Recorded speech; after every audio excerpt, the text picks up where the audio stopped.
ከዕለታት አንድ ቀን በአስደናቂውና በሚያምር የሚያብረቀርቁ ሐይቆች ባሉበት ለምለም አረንጓዴ ሜዳዎች በሚገኙበት ቦታ እና ረጅም ዛፎች ባሉበት ውብ ቤተ መንግሥት ውስጥ ልዕልት ኤልሳ የምትባል የዋህና ደግ ልብ ያላት ልዕልት ትኖር ነበር።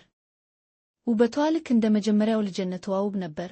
ትልቅ የሚያብረቀርቅ ቡኒ ዓይኖች፣ እንደ አልማዝ የሚያበሩ ቆንጆ ዓይኖችም ነበረዋት። እንዲሁም ፍቅርና ደግነት የሚያንጸባርቅ ሞቅ ያለ እንግዳ ተቀባይ ፈገግታም ተክና ነበር።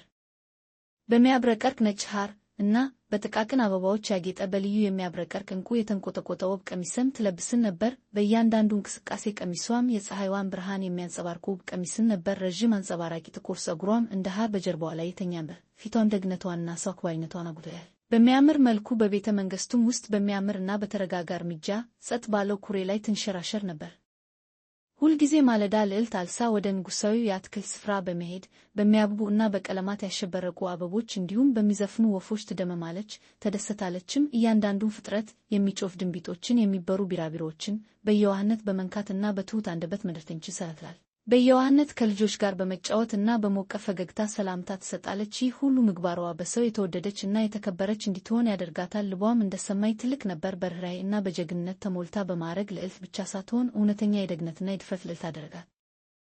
አንድ ብሩህ ፀሐያማ ቀን አንድ ነጭ ርግብ ለስለስ ያለ የንፋስ ሹክሹክታ በሚመስል ድምፅ ወደ ቤተ መንግሥቱ በመምጣት በሚያብረቀርቁ ላባዎችና ጥበበኛ ዓይኖች ያሉት ይህ የሚያምር ነጭ ርግብ ያልተለመደ መልክት ይዞላት መጣ። እሱም ጫካ ውስጥ ይኖር ነበር። ርግቡም በእርጋታ ጮኸ። ከጫካው ውስጥ ተደብቆ ያልተለመደና ታይቶ የማይታወቅ ከከዋክብት የበለጠ ደምቆ የሚያበራ በሁሉም ቀለሞች የተንቆጠቆጠ የሚያብረቀርቅ ዕንቁም ያገኛል ማላት። ነገር ግን ንጹሕ ልብና የዋህ ልብ ያለው ሰው ብቻ ሊያገኘው የሚችለው ብሎ ተመልሶ በረረ። ዜናውን በሰሙ ጊዜ በመንግሥቱ ውስጥ እና በአካባቢው የሚኖሩ ነዋሪዎች በተለይ ልጆች ዓይኖቻቸው ላይ በሚታይ ግርምትና እና መደናገጥ አጉረመረሙ። ነገር ግን ልዕልት ኤልሳ በውስጧ ጥልቅ የሆነ ነገር ተሰማት። በዚህ ተልእኮ ላይ የመሄድ የማይናወጥ ፍላጎት አደረባት። በራስ በመተማመን እና በፈገግታ ትከሻዋን ከፍ አድርጋ ረጅም ቆመች። ሀብቱን ለማግኘት እና ለሁሉም ሰው ደስታን ለማምጣት ወደዚህ ጀብዱ ሄዳለች ስትል በደስታ ተናገረች። ወላጆቿ ንጉሡና ንግሥቲቱ በጭንቀትና በፍርሃት ተሞሉ። እያመነቱ ፊታቸው በፍርሃት ተሸፍኗል። ለምን መሄድ ፈለግሽ ውዳ ልጃችን? ብለው በለሆሳስ ድምፅ ጠየቁ። እዚህ ብዙ ሀብት አለን። ቤተ መንግሥታችን ውስጥም የምትፈልጊውን ነገር ማድረግ ትችያለሽ። እናም የምትፈልጊውን ማንኛውንም ነገር መግዛት እንችላለን። ተረት ሊሆን በሚችል ያልተረጋገጠ ታሪክ ደህንነትሽን አደጋ ውስጥ መጣልና ውድ ሀብትሽን ሁሉም ነገር ማጣት ለምን አስፈለገ? ብዙ ተላላኪዎች አሉን፣ ለምንስ አንዳቸውን አንልክም? ልዕልቷ ግን በጀግንነት እና በፍቅር በተሞላው ልቧ በእርጋታ መለሰች። ውድ እናትና አባቴ ሆይ፣ እውነተኛ ጀግንነት በደግነትና በማስተዋል መሆኑን ማሳየት እፈልጋለሁ።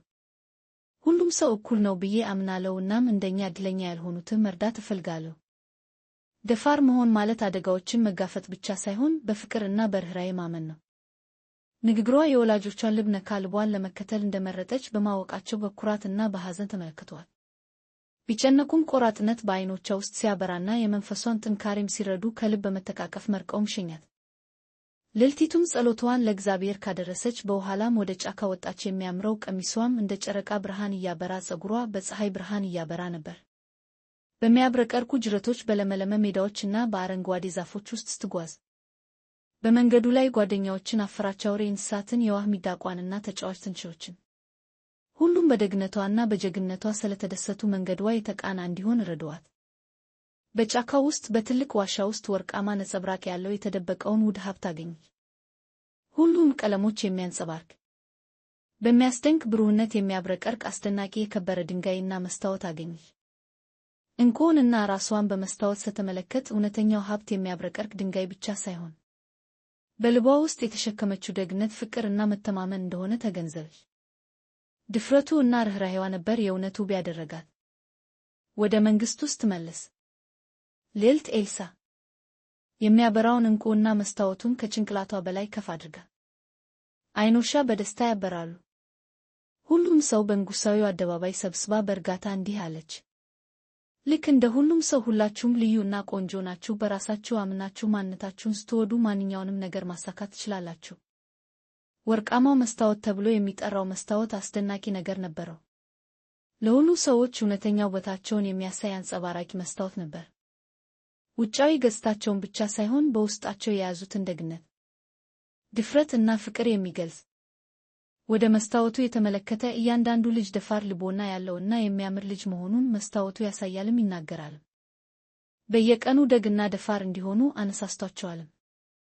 ከዚያን ጊዜ ጀምሮ ሁሉም ልጆችና ሁሉም ሰዎች አንድ ጠቃሚ ትምህርት ተምረዋል። ደፋር፣ ቆንጆ እና ገደብ በሌለው አቅም የተሞሉ ልክ እንደ ልዕልቲቱ ምንም አይነት ፈተና ቢመጣባቸው ሊወጡት እንደሚችሉ በማመን ሊኖሩ እንደሚገባቸው ትልቅ ትምህርት አግኝተዋል። ልባቸው ከምንም በላይ ትልቅ ሀብት መሆኑን በመረዳት ትልቅ ደረጃ ላይም መድረስ እንደሚችሉ ተረድተዋል። እናም በዛ አገር ሚኖር ሁሉም ሰውና ይህን አስደሳች ታሪክ የሰማ ሰው ሁሉ በደስታ በደግነትና በድፍረት የሚኖርበት ቦታ ሆኖ አበበ። ወርቃማው መስታወት እያንዳንዱ ሰው እንደሚወደድ ልዩ እና ደፋር እንደሆነ ሁሉም ሰው በየቀኑ ያስታውሳል። የልዕልት ኤልሳም ደፋር ጉዞ ታሪክ ደግነት እና ድፍረት አዲስ ለተወለዱ ልጆችም እንዲሁም ለሚመጡት ትውልዶች አበረታች ድንቅ ታሪክ ሆነ።